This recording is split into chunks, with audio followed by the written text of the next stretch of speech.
गाय से धर्म मंच की मंजुल परंपरा का निर्वहन किया जाए। तदुपरांत जैसे श्री हनुमान जी महाराज की इच्छा वैसे उनके ठाकुर जी की कथा आपके समक्ष अपना कोई न कोई रूप लेकर के प्रस्तुत होगा। निवेदन है सभी सुनेंगे सभी बोलेंगे कि बहे सत्संग की गंगा, अरे मन चल नहाए। बहे सत्संग की गंगा, अरे मन चल नहाए। और जिसे तो भूल बैठा है उसी से फिर मिलाया। जिसे तू भूल बैठा है उसी से फिर मिला आए। बोले भागवत महापुराण की जय। हरि भजले हरि भजले हरि भजने का मौका है। हरि भजले हरि भजले हरि भजने का मौका है। हरि भजले हरि भजले हरि भजने का मौका है। हरि भजले हरि भजले हरि भजने का मौका है। अरे महाराज, अभी तो हम युवा हैं, जवान हैं, खेलने खाने की उम्र है और अभी तो खेलने खाने और कमाने की उम्र है। बुढ़ापी में भजन करेंगे, बुढ़ापी में कौन सा भजन करोगे जब सारे दांत गिर जाएंगे। कहोगे राम तो मुंह से निकलेगा आम, तो फिर आम आएगा राम नहीं आएगा। इसलिए अभी भजले अभी भजले अभी भजने का मौका है। अभी भजले अभी भजले अभी भजने का मौका है। हरि भजले हरि भजले हरि भजने का मौका है। हरि भजले अभी भजले हरि भजने का मौका है।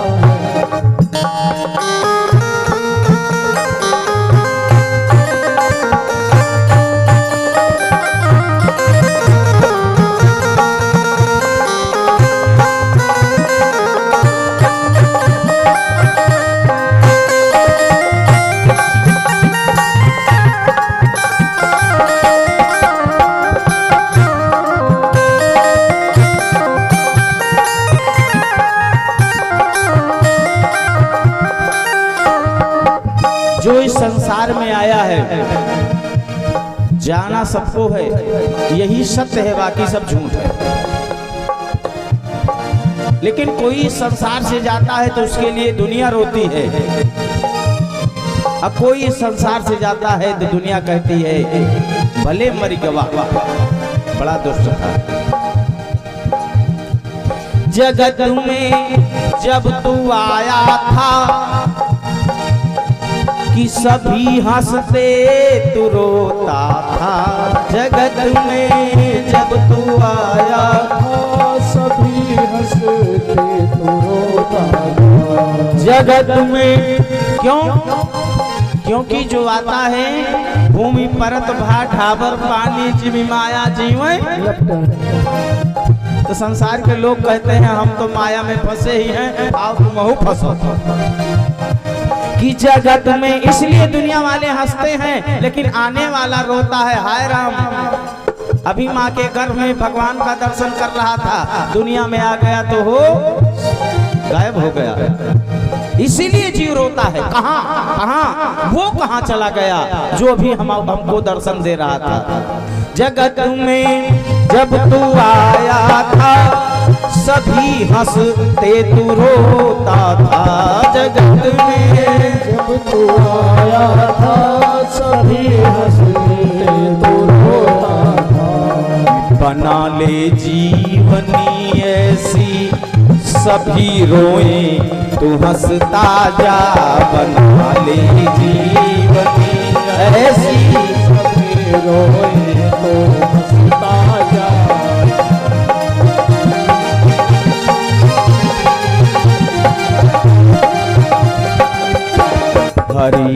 भजले हरि भजले हरि भजने का मौका है।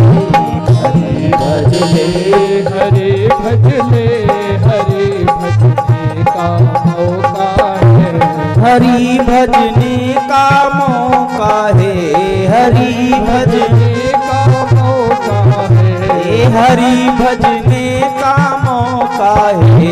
हरि भजने का मौका है।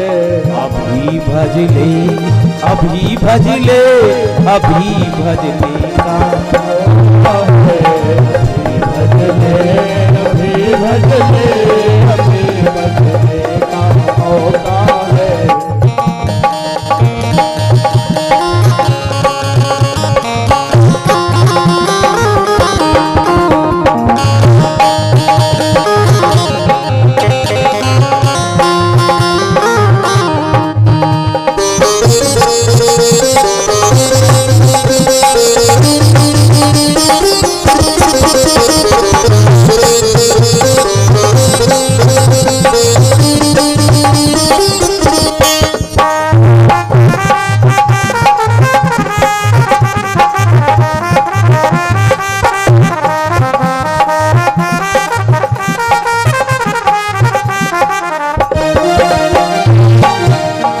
का दिन एक जैसा नहीं रहता है।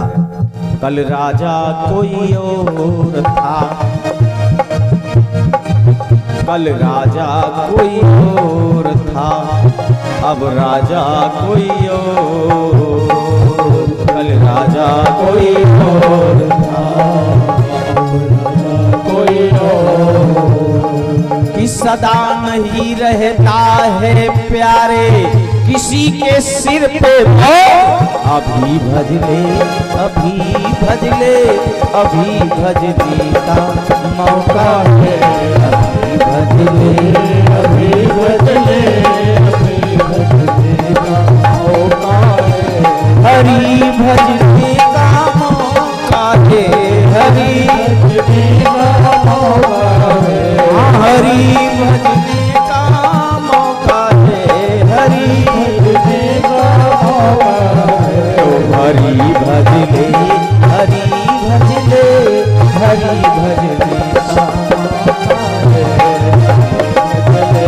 हरि भजने हरि भजने का मौका है।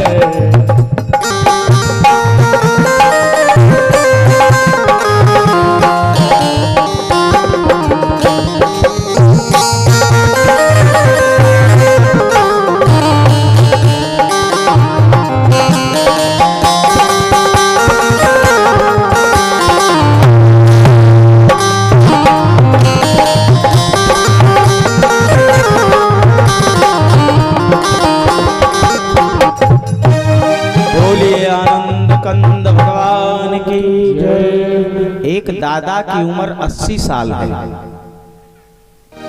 मड़हिया में लेटे हुए हैं, मकान का अभाव है, उसी में सारा परिवार किसी तरह गुजर करता है। और समय नजदीक आ गया, यमराज के दूत आ गए, और जब यमराज के दूत आ गए तो उन दूतों को देख करके गरुड़ पुराण में लिखा हुआ है कि जब व्यक्ति का अंतिम समय आ जाता है तो उसको अपना किया हुआ कर्म दिखाई देने लगता है, इसीलिए उसका कंठ अवरुद्ध हो जाता है, वाणी बंद हो जाती है, क्योंकि वो अपने पापों को देखता है। उसमें पुण्य थोड़ा सा है तो पाप इतना बड़ा है, इसलिए वो घबराता है। दादा के प्राण को यमदूतों ने हर लिया और लेकर के जैसे चलने लगे तैसे वो हो जीव रोने लगा। जब के दूतों को बड़ा आश्चर्य हुआ। एक बात बताओ दादा, अभी हमने न आपको मारा है, न पीटा है, न कोई दंड दिया है, आप रो काहे को रहे हैं?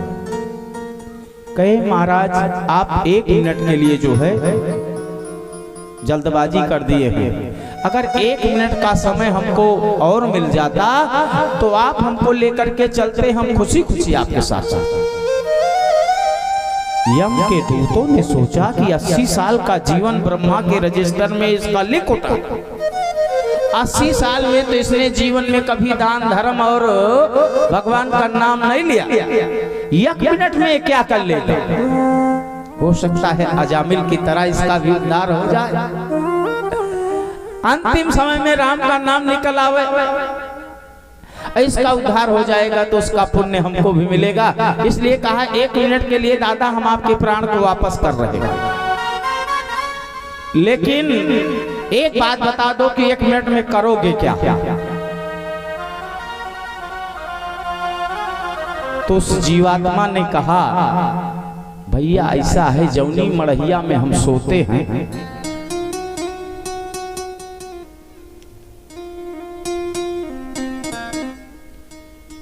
राधे राधे।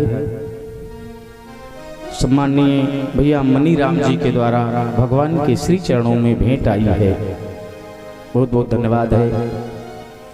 तुलसी पंछी के पिए और घटे न सरिता नीर, दान दिए धन ना घटे जो सहाय रघुवीर। तुलसी बाबा ने कहा वो देश धन्य है, वो हो देश धन्य है जहाँ गंगा बहती है।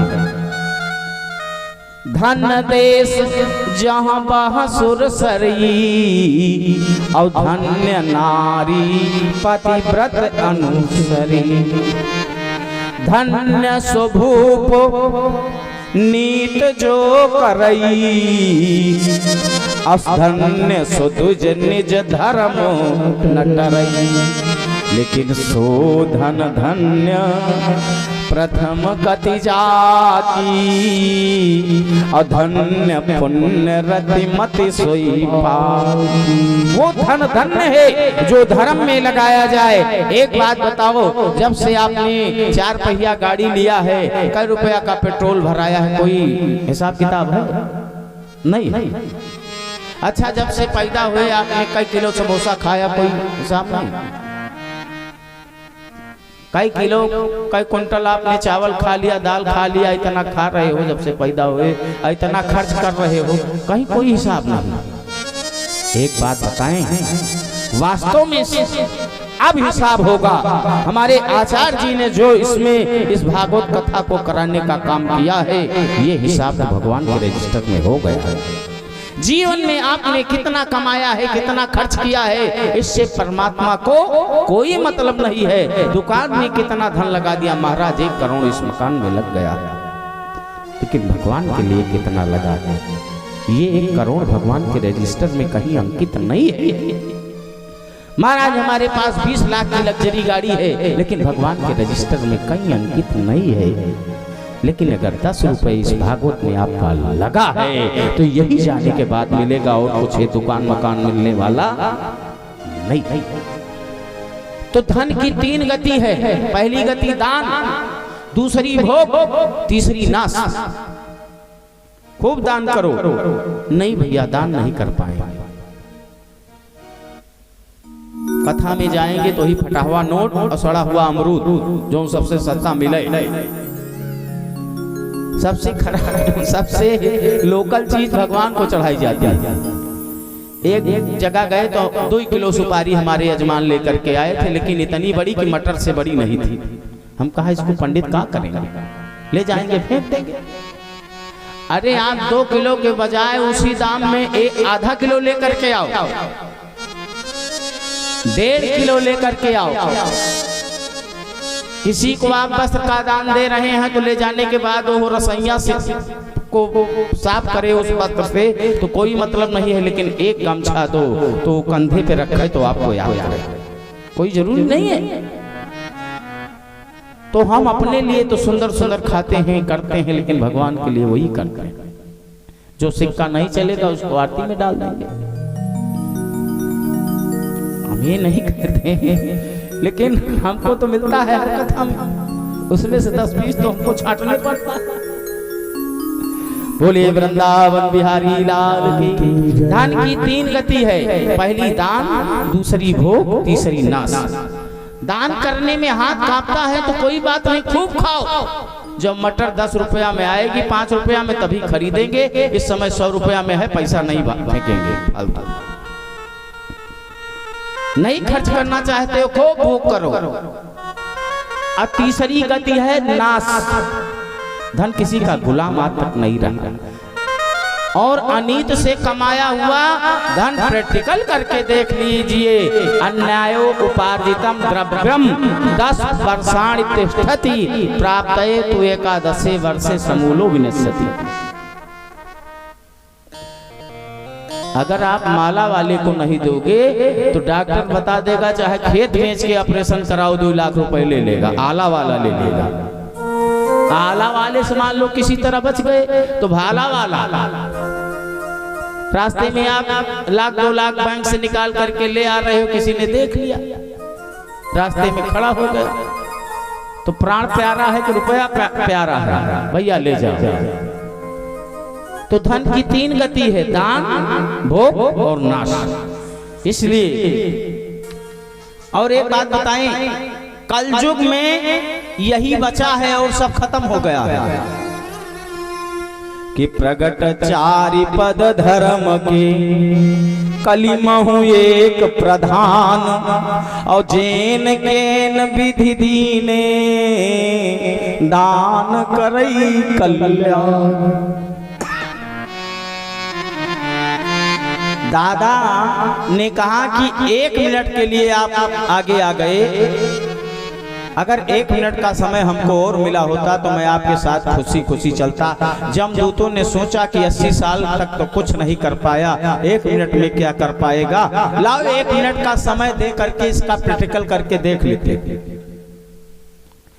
यम के दूतों ने कहा कि बाबा यदि हम आपके प्राण को 1 मिनट के लिए वापस कर देंगे तो करोगे क्या?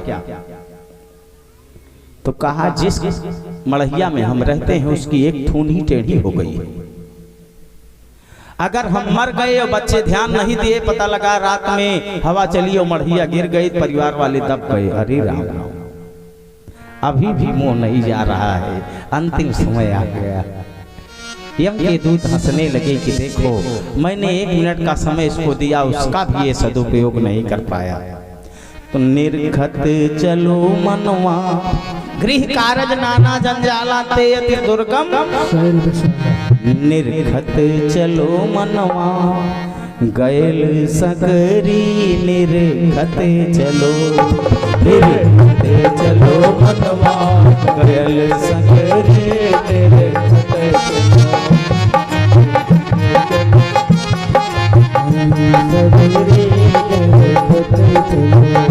निर्घत चलो। निर्घत चलो निर्घत चलो मनवा गयल सकरी निर्घत चलो। निर्घत चलो मनवा गयल सकरी निर्घत चलो।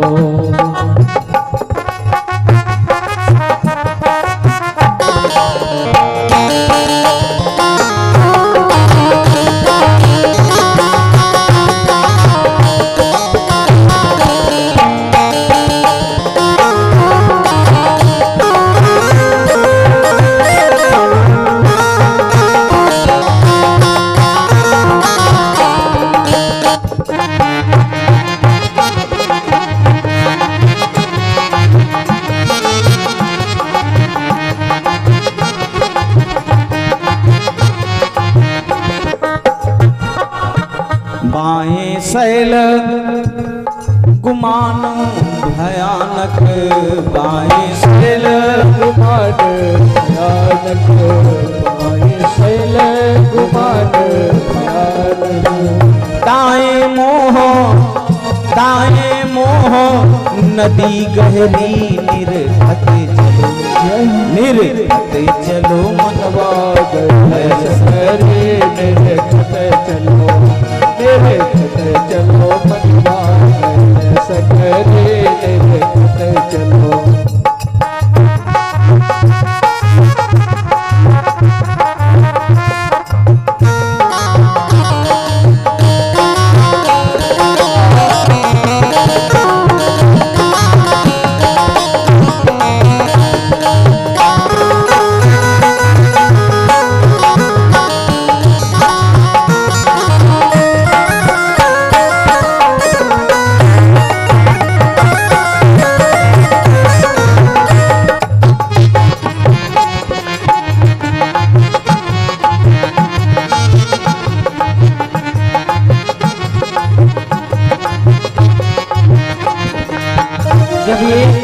रास्ता इतना कठिन है तो पार कैसे होंगे।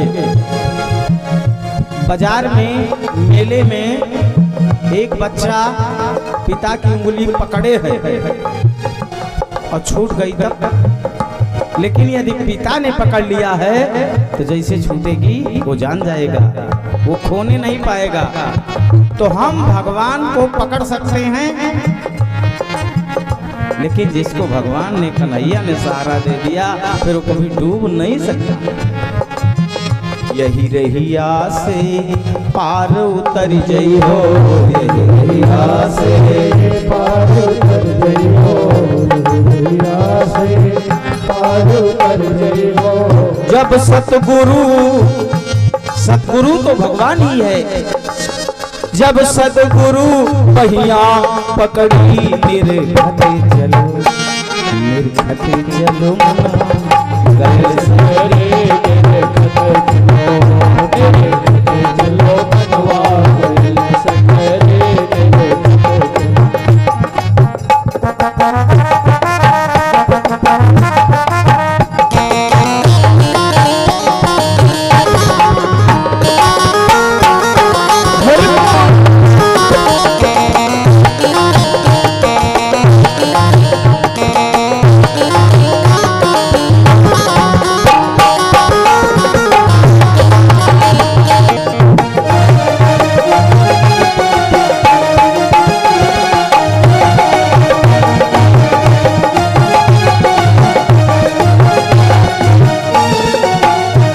बोलिए आनंद कंद भगवान की जय। मेरठ के सुखसाल क्षेत्र में पतित पावनी गंगा के किनारे बीतरागी संत सुखदेव भगवान बैठे हुए हैं। राजन परीक्षित को श्राप है कि 7वें दिन तक्षक काटेगा। आमरण अनशन लेकर के बैठे थे। आमरण अनशन का मतलब हुआ मरने से पहले न कुछ खाऊंगा न पीऊंगा। अथो बिहाई मम मुन चलो के आया कौन है, तत्रा भवत भगवान व्यास पुत्रो। श्रोता कौन है, विष्णु राधा। वक्ता कौन है, ब्रह्म राधा। हमारे फौजी साहब ने कहा, और गांव के एक भैया जी और आए थे, बोले पंडित जी आप जो है संस्कृत में ज्यादा बोलते हो और इसलिए समझ में कम आता है। हमने कहा भाई भागवत संस्कृत में लिखी है तो क्या करें।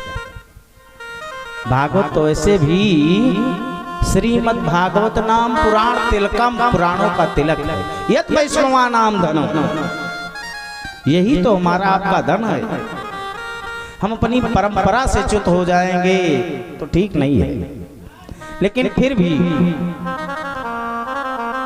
शौनक आदि ऋषियों ने कहा था सूत जी से, कथा ऐसी सुनाओ जो मम कर्ण रसायनम हो, जिसको हम समझ सके।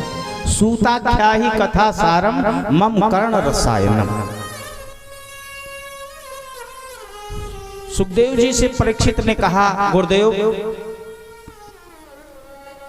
जीवन में हम आप कितने लोग बैठे हैं, किसी को पता है कब मरेंगे, किसी को नहीं पता।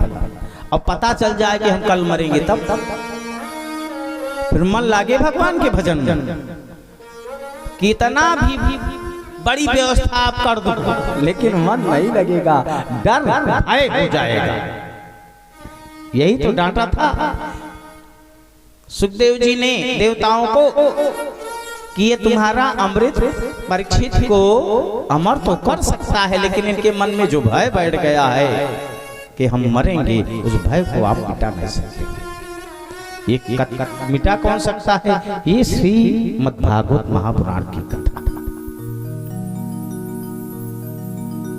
और जिसको पता है कि 7 दिन में हम मरेंगे, 7वें दिन हमारी मृत्यु है, उसका मन कैसे लगे? परीक्षित ने प्रश्न कर दिया, महाराज ध्यान साधना की जाए तो कैसे की जाए? उसमें मन बड़ा प्रबल है, मन कैसे लगाया जाए? और जिसको पता हो जाए कि हमारी मृत्यु नजदीक है, उसको अपने अंतिम समय के लिए कौन सा साधन करना चाहिए, कौन सा उपाय करना चाहिए मरणासन्न व्यक्ति को।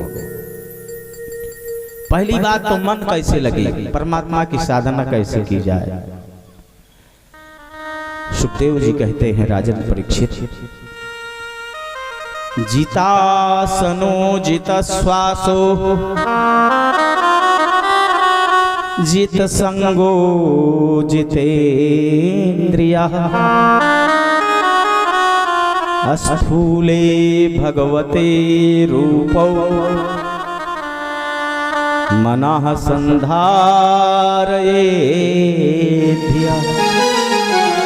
आसन को जीतना सीखो, जितासनो। यदि 4 घंटे हम बैठे हैं तो फिर आसन उसमें बदलना नहीं चाहिए, आसन जीतना सीखो। हम लोग अयोध्या में थे तो 4 दिन तक तो कुछ हमारे गुरुजी ने पढ़ाया ही नहीं। तो हम लोगों ने सोचा कि हमको लगता है गुरुजी नाराज हैं, पढ़ाएंगे नहीं, 2 दिन बाद हटा देंगे। तो बोलते कि ऐसा है कि आसन लगा करके बैठ जाओ ऐसे। तो हमने कहा गुरुजी करेंगे क्या? तो बोले 4 घंटे तक ऐसे बैठो। पहले आसन को जीतना सीखो। जितासनो जित श्वासो। श्वास को कैसे जीतना है मैंने बताया। माला चल रही है, राम राम हो रहा है, लेकिन मन दुनिया में भी जा रहा है। कुत्ता आया, बिल्ली आई, हट हट, एक गिलास पानी की आवश्यकता है, ए भैया जरा एक गिलास पानी दे दियो, राम राम राम राम राम। देखो देखो कुत्ता रोटी खा रहा है, राम राम राम राम। श्वास को जीतना सीखो। जीतेगी कैसे? एक समय ऐसा आएगा कि श्वास चलेगी लेकिन अब वही श्वास है माला हो जाएगी। आप पंडित जी को देखते हैं गौमुखी में हाथ डाले हैं ना, गौमुखी उल्टी होती थी, माला नीचे को जा रही है, ये भी गौमुखी है। देखिए अध्यात्म जगत में बहुत ज्यादा कथा क्लिष्ट हो जाती है तो माताओं की समझ में नहीं आता है, बात मैं समझता हूँ, मेरी मजबूरी है। ये ब्रह्मांड क्या है? गौमुखी है। कुआं आपने देखा है, ये उल्टा कुआं है, ये उल्टा कुआं है और सांस जा रही है, यही डोरी है। और राम का नाम बाल्टी है, क्या भर के ला रहा है कि ये है उल्टा कुआं। और इसमें जो बैठी हुई जीवात्मा वही तो पन्हारी न है ना, कि ये है उल्टा कुआं और सांस सीधी डोरी और पनिहारिन भरे चोरी चोरी, पनिहार भरे चोरी चोरी, पनिहार भरे चोरी चोरी। और इधर पंडित जी भी माला जब करते हैं तो चोरी से ही करते हैं, माला को छुपा करके। भोजन भजन द्रव्य अरुणारी ये सब पर्दा के अधिकार। हो सकता है हमारे यहाँ एक दिन रोटी है, सब्जी नहीं है, किसी साधन से भोजन कर रहे हैं, पड़ोसी ने देख लिया और दूसरे दिन लड़ी गई कंडा के बरे, क्या बोले कमरत के तारे तो खाई को नहीं। इसलिए भोजन को छुपा करके करना चाहिए, भजन को भी छुपा करके करना चाहिए। द्रव्य माने आप बैंक से 50,000 निकालो, ऐसे हाथ में गड्डी करके मोटरसाइकिल पे चले आओ, पहुंचोगे आप? नहीं पहुंच पाओगे। इसलिए धन को भी छुपा के रखना, स्त्री को तो छुपा करके रखना चाहिए। स्त्री प्रदर्शन की वस्तु नहीं है। माताएं श्रृंगार करके चौराहे पे जाती हैं, बाजार जाती हैं, हाट जाती हैं, विद्यालय जाती हैं, लेकिन हमारा शास्त्र कहता है कि माता को श्रृंगार करके दूसरे के सामने नहीं जाना चाहिए।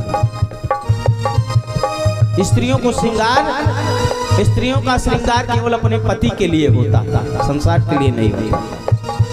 ये है उल्टा कुआं और सांस सीधी डोरी, जीवात्मा की पनिहारिन भरे चोरी चोरी, पनिहार भरे चोरी चोरी, पनिहार भरे चोरी चोरी। ए भैया एक बात बताएं, सांस आ जा रही है, कोई जान रहा है? आप सांस ले रहे हैं कि सांस को रोक करके बैठे हैं, कौन जाने। इसलिए जीता श्वासो श्वास को जीतो, जीता सनो जीता श्वासो जित संगो।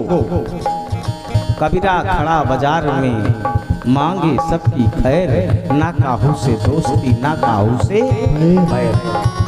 हम लोग यत्र तत्र भगवान की कृपा से कथाएं चला करती हैं, लेकिन उतने स्नेह सबसे है जाने पे सीताराम। और एक बात बताएं, इसमें कोई दो राय नहीं है, जिस परिवार में हम इस समय उपस्थित हैं बड़ा अच्छा परिवार है। भगवान ऐसा परिवार सबको देते। जो सेवा सम्मान इस परिवार से मिल रहा है, ऐसी बात नहीं है कि धरती वीरों से खाली है, लेकिन जो सेवा और जो सम्मान यहाँ की माताओं ने इस परिवार से मिल रहा है वो शायद कहीं कहीं मिलता है। किए है उल्टा कुआं सीधी डोरी और पनिहारिन भरे चोरी चोरी पनिहार धरे चोरी चोरी। और पंडित जी हाथ भय घूंघट काढ़े। गौमुखी को देखा जब सरकती है तो पकड़ते हैं। हाथ भर घूंघट काढ़े आंचल रह रह के सवारे, हाथ भर घूंघट काढ़े आंचल रह रह के सवारे। किए है उल्टा कुआं श्वास सीधी डोरी, जीवात्मा की पनिहारिन भरे चोरी चोरी पनिहार धरे चोरी चोरी।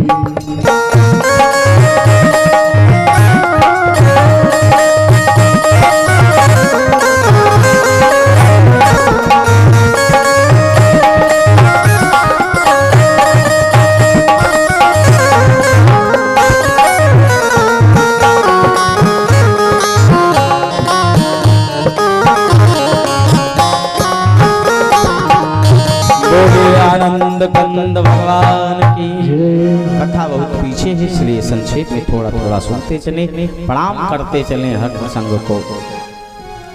जीत संगो, संग को जीतना सीखो। जितेंद्रिया, इंद्रियों पे संयम रखो। 7 दिन तक संयम होता है वो अलग है, लेकिन प्रयास करो कि हम ये संयम हरदम करें। कहीं बाजार में जा रहे हैं, हम अनुष्ठान में हैं अथवा अपने घर में हैं, बाजार में आप देखते हो, देखने में तो बड़ा अच्छा लगता है, लेकिन उस पे धूल मिट्टी मक्खी बैठी रहती है, लेकिन जिह्वा हमारी कहाँ रुक पाती है। एक रसगुल्ला खा ले, एक टिकिया खा ले तो आगे बढ़े।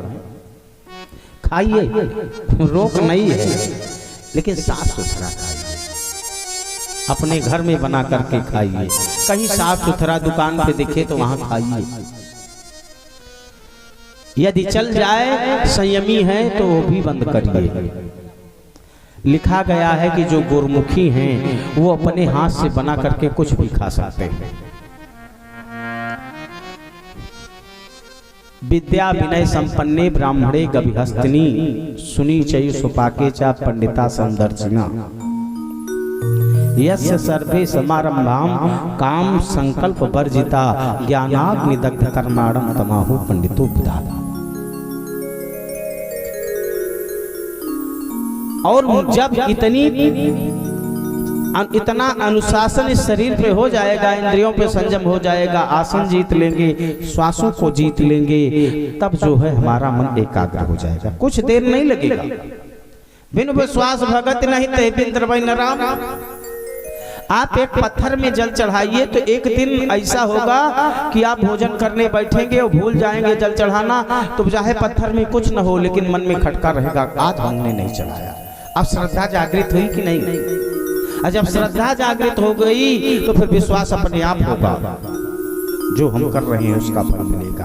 और यदि विश्वास हो गया तभी भक्ति के नगर में पहुंच पाएंगे। हमको लखनऊ जाना है तो पहले जगदीशपुर जाना पड़ेगा, फिर हैदरगढ़ जाना पड़ेगा, तब जाकर के लखनऊ पहुंचेंगे।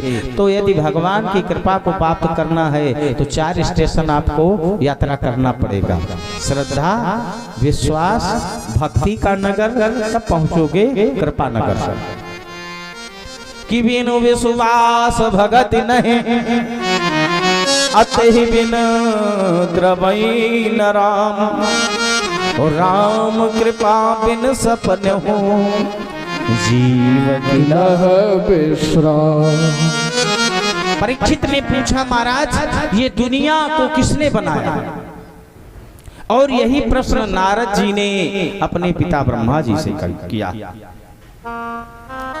महाराज पिताजी, आप तो सभी के पूर्वज हैं। जब इस विश्व में कहीं कुछ नहीं था तब तो आप थे। इस संसार को आप ही ने तो बनाया है। बोलिए वृंदावन बिहारी लाल की। देव देव नमस्तेस्तु भूत भावन पूर्वज, तद्विजानीहि अज्ञानम आत्म तत्व निदर्शनम। कहा, सुनो नारद, ब्रह्मा जी ने कहा हमारा भी एक पिता था जो संसार का पिता था। शंभु बिरंज विष्णु भगवाना, उपजहि जासु अंश ते नाना। ब्रह्म अनामय अज भगवंता, व्यापक अजित अनादि अनंता। न यद भास्ते सूर्यो न शशांको न पावका, यद गत्वा न निवर्तन्ते तद्धाम परमम मम। स्वर्ग में तो आप जाओगे तो जितना पुण्य किया है वो स्वर्ग में आपको सुविधा मिलेगी। नरक में पाप किया है तो नरक में वो सुविधा मिलेगी, अभोग करके आना पड़ेगा। लेकिन जो भगवान के परम धाम को प्राप्त हो जाता है उसी को मोक्ष कहते हैं। फिर आवागमन के चक्कर से वो जीव मुक्त हो जाता है। बोलिए वृंदावन बिहारी लाल की जय। ब्रह्मा जी ने कहा, भगवान की इच्छा हुई, सब संसार जलमय है। देखिए 4 युग हैं, सतयुग, त्रेता, द्वापर, कलयुग।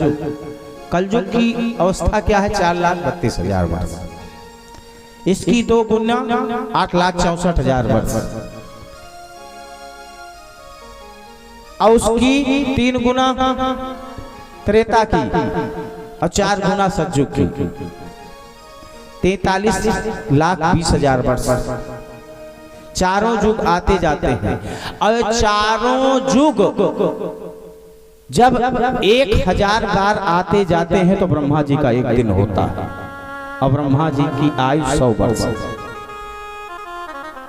द्वितीय पारार्धे पढ़ा जाता है ना, वैवस्वत मन्वंतरे अष्टाविंश सप्तमे कलियुगे कलिप्रथम जरणे जम्बूद्वीपे। ये द्वितीय पारार्धे का मतलब कि ब्रह्मा जी की 50 वर्ष की आयु पूरी हो गई। नारायण की इच्छा जब होती है सृष्टि में प्रलय काल होता है और परमात्मा को झपकी आ गई तो ये विश्व समाप्त हो जाता है। राधा रानी ने गोलोक धाम में पूछा कि महाराज आप आंख बंद किए हो कन्हैया? कहा इस समय संसार में कुछ नहीं है, संसार शून्य है। और जब भगवान आंख बंद करके लेटते हैं तो उनके मुंह से भगवती का नाम चलता है। जब सब जग सोता है आप जागा करते हो, लेकिन प्रभु आप जब सोते हो तो राधा राधा करते हो। भगवान की इच्छा हुई, उस प्रकृत पुरुष की इच्छा हुई संसार को रचने की, तो नाभि कमल से, नाभि से एक कमल उत्पन्न हुआ और उसी कमल पे ब्रह्मा जी उत्पन्न हो गए। ब्रह्मा जी ने चारों ओर देखा तो जले जल दिखाई दे रहा है, कहीं कुछ नहीं है। तल्लोक पदमम सौएव विष्णु अप्रापि विसत सर्व गुणावभासम तस्मिन् स्वयं वेदमयो विधाता। विधाता कौन? ब्रह्मा जी। देखा कहीं कुछ नहीं दिखाई दे रहा है, सोचा करूं क्या, मैं कौन हूं, कहां से आया हूं, मेरे आने का प्रयोजन क्या है। पता लगाया जाए। तो ब्रह्मा जी ने सोचा कि ये जो कमल नाल है इसमें प्रवेश करेंगे तो कोई न कोई जरूर मिलेगा। डंठली में तो प्रवेश कर गए लेकिन कहीं कुछ दिखाई नहीं पड़ा। कई वर्षों तक उसी डंठली में आते जाते रहे लेकिन कहीं कोई और छोर का पता नहीं लगा। फिर निराश होकर के उसी ऊपर आकर के बैठ गए। ब्रह्मा जी को एक शब्द सुनाई दिया, तपम करो, तप करो, तप करो, तप करो। और ब्रह्मा जी ने तप किया और जो तप किया तो भगवान ने ब्रह्मा जी को 4 श्लोक की भागवत सुनाई है। इसी को चतुश्लोकी भागवत कहा गया है। अहमेवा समेवाग्रे नान्यदयद सत सत परम पश्चादहं यदे तच्च यौवशिष्येत सोऽस्म्यहम्। अहमेवा समेवाग्रे, जब ये दुनिया नहीं थी तब भी मैं था, और जो दुनिया नहीं रहेगी तब भी मैं रहूंगा। इस सृष्टि के आदि में मैं हूं, इस सृष्टि के अंत में मैं हूं। जब सृष्टि नहीं रहेगी तब भी मैं रहूंगा, इसलिए मैं अनादि हूं और मैं ही अनंत हूं। इस विश्व का, इस सृष्टि का आदि मुझसे है, इस सृष्टि का अंत भी मुझसे ही है। जैसे सोना, सोना आप देखते है तो सोना चाहे उसका झुमका बना लो, चाहे उसकी जो भी आभूषण है वो बना लो, अंगूठी बना लो, नथिया बना लो, कीली बना लो, जो भी बनाना है बना लो, है सोना। लेकिन मूल स्वरूप सोने कहा जाए तो परमात्मा ने कहा सब हम ही से है और सब हम ही में है, मेरे अलावा कहीं कुछ नहीं। प्रभु मैं जो देखा जगत, ये संसार सृष्टि में है। अभी आप सुनेंगे विदुर जी का और मैत्रेय जी का संवाद होता है। 4 घाट पे रामचरितमानस की कथा है और 4 घाट पे भागवत की कथा है। शौनकाद ऋषि सुना रहे हैं किसको? शौनकाद ऋषि सुन रहे हैं सूत जी से नैमिषारण्य में। अभी आप लोगों ने महात्म्य में सुना, सनत कुमार भी कथा सुना रहे हैं नारद जी को, और गंगा के किनारे सुखदेव जी सुना रहे हैं महाराज परीक्षित को। हरिद्वार में मैत्रेय जी विदुर को सुना रहे हैं, क्योंकि भगवान ने कहा है कि हे मैत्रेय, मेरे गुणान बात को सुनने के लिए महात्मा विदुर आएंगे।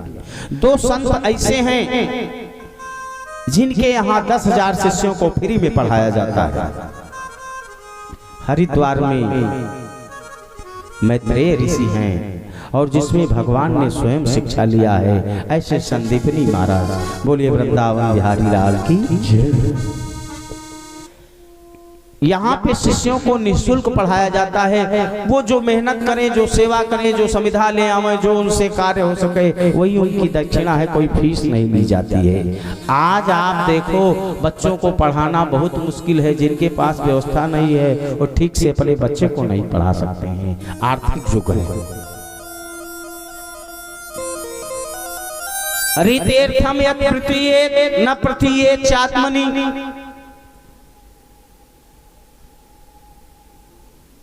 कहा ये जितना संसार है, यन माया वशवर्ती विश्वमखिलम ब्रह्मादि देवासुरा, जिसकी माया के वशीभूत होकर के ब्रह्मा इंद्र आदि देवता मोहित रहते हैं, व्यामोहित रहते हैं, और सारा संसार जिससे ही है। ये अपनी माया से ही भगवान इस संसार को रचते हैं। तद विद्यादात्मनो माया यथा भासो यथा तमा। कहा आभास कैसे होता है? आभास कैसे होता है? जैसे आप देख रहे हैं माया क्या है। रात्रि में आप जा रहे हैं, घर से बाहर निकले, लाइट चली गई, सामने एक रस्सी पड़ी हुई है, तो रस्सी ना रस्सी है, लेकिन लगा कि कहीं सांप न हो हमको काट ले। इसलिए जब आप सामने जाएंगे तो हिम्मत नहीं पड़ेगी जाने की, इसको स्पर्श कर लें, इसको पकड़ लें। लेकिन जब वास्तव में टार्च लेकर के जाएंगे, ज्ञान रूपी प्रकाश हो जाएगा, तो वो जो आपका भ्रम है वो दूर हो जाएगा। ब्रह्मा जी से भगवान ने कहा सृष्टि उत्पन्न करो। ब्रह्मा जी ने चिंतन किया और चिंतन किया, चिंतन करने के बाद सबसे पहली सृष्टि हुई कौन? सनक, सनंदन, सनातन और संत कुमार। ये मैत्रेय जी सुना रहे हैं विदुर जी को। लेकिन उसके पहले सृष्टि हुई 10 मानस पुत्र ब्रह्मा जी के उत्पन्न हुए।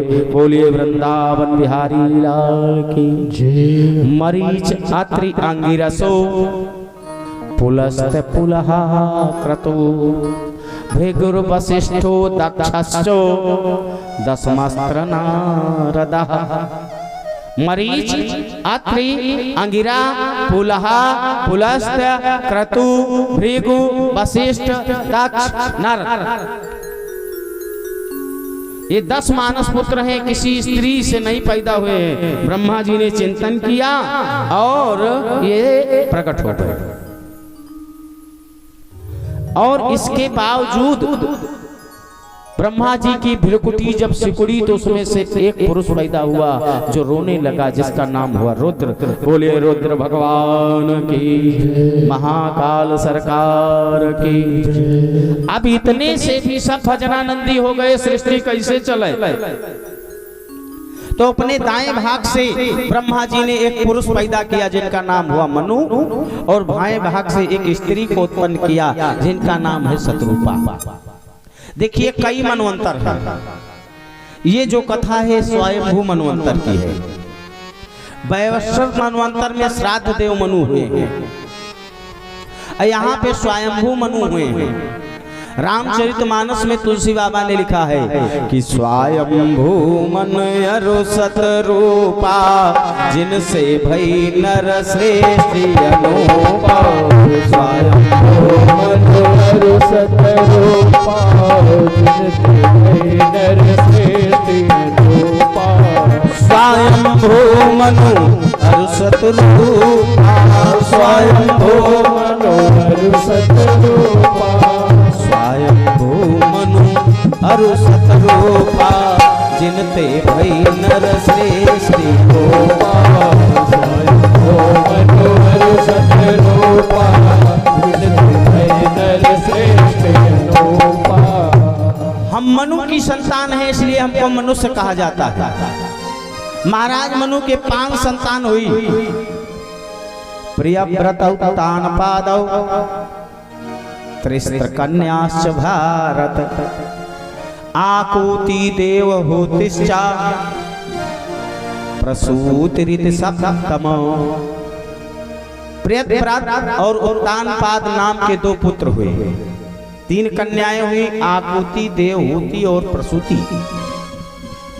आकूति रुचि प्रजापति को ब्याही गई, देवहूति करदम जी को ब्याही गई, और प्रसूति महाराज दक्ष को ब्याही गई।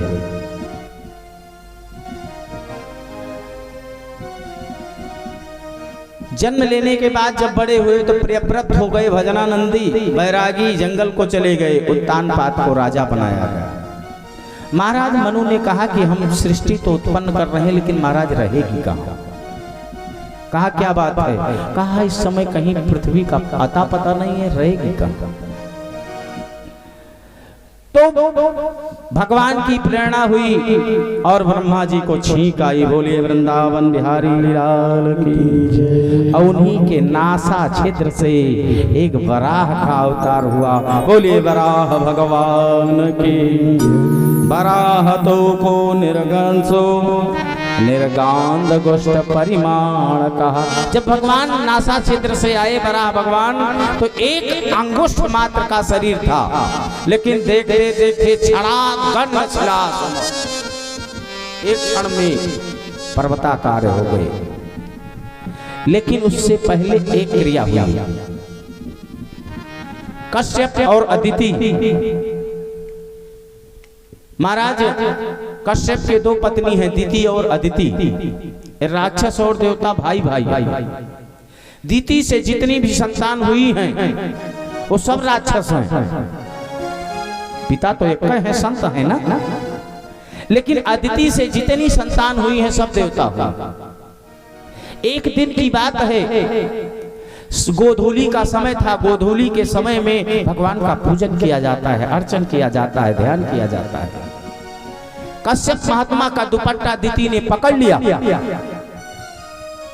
और कहा, महाराज मैं आपकी पत्नी हूं। कहा, इसमें कोई संशय नहीं है। तो कहा, पति के शरीर में पत्नी का आधा अधिकार होता है, इसलिए अर्धांगिनी कही जाती है। कहा, बिल्कुल अधिकार है। कहा, मेरा एक निवेदन स्वीकार करिए। अभी इतनी काम से पीड़ित हो गई और ये बहुत खतरनाक है काम। राम न करे काम की सिवारी किसी के ऊपर हो जाए। साधारण व्यक्ति की छोड़ो कि गौतम की नारी सो इंद्रराज चूक गयो, अब चंद्रमा हो चूक गयो निज गुरु की नारी से। अब मेनका के नृत्य देख विश्वामित्र चूकी गयो, अब पाराशर चूकी गयो गुड़िया कुमारी सो। ये काम तो बड़ा ही खतरनाक है। देव ऋषि मुनि चूके तो इस नर की विसात क्या है। और रामई बचावई कामदेव की सवारी से। कितना खतरनाक है काम कि काया सो काम जात, गांठी सो दाम जात। बिना पैसा के इसकबाजी भी नहीं होती। काया सो काम जात, गांठी सो दाम जात, असुजस को नाम जात, रूप जात अंग सो। कुल कैद सब धर्म जात, आपन सब कर्म जात, अगुरजन से शर्म जात, पर स्त्री प्रसंग से। इतना खतरनाक है काम। पाराशर जी ने, जिससे व्यास पैदा हुए सत्यवती, पाराशर जी को नदी पार होना है। पहुंच गए नदिया किनारे। और नदिया किनारे जब पहुंचे तो समय मल्लाह भोजन कर रहा था केवल। कहा, भैया पार कर दो। कहा, महाराज कोई विषम परिस्थिति हो तभी भोजन को छोड़ना चाहिए, वरना भोजन जो है छोड़ करके उठना नहीं चाहिए। तो वहां पे उनकी जवान बिटिया, युवती बिटिया खड़ी थी जो भोजन लेकर के आई थी उस मल्लाह के। बाबा ने कहा कि हमको अभी पार होना है।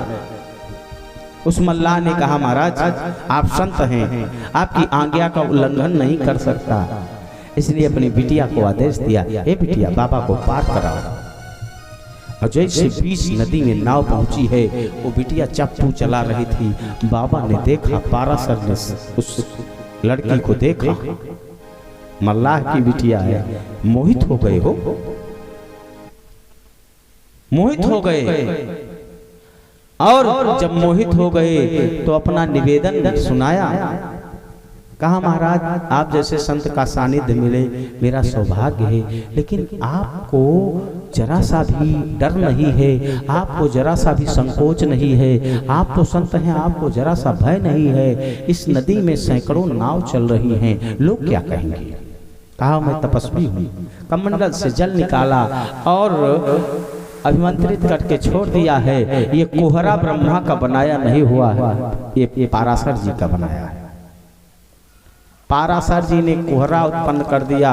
अगर अंधेरा है तो लाइट आप जला दोगे, चाहे जहां जा सकते हो, लेकिन वास्तव में सही कोहरा हो जाता है तो फिर गाड़ी की लाइट भी काम नहीं करती है।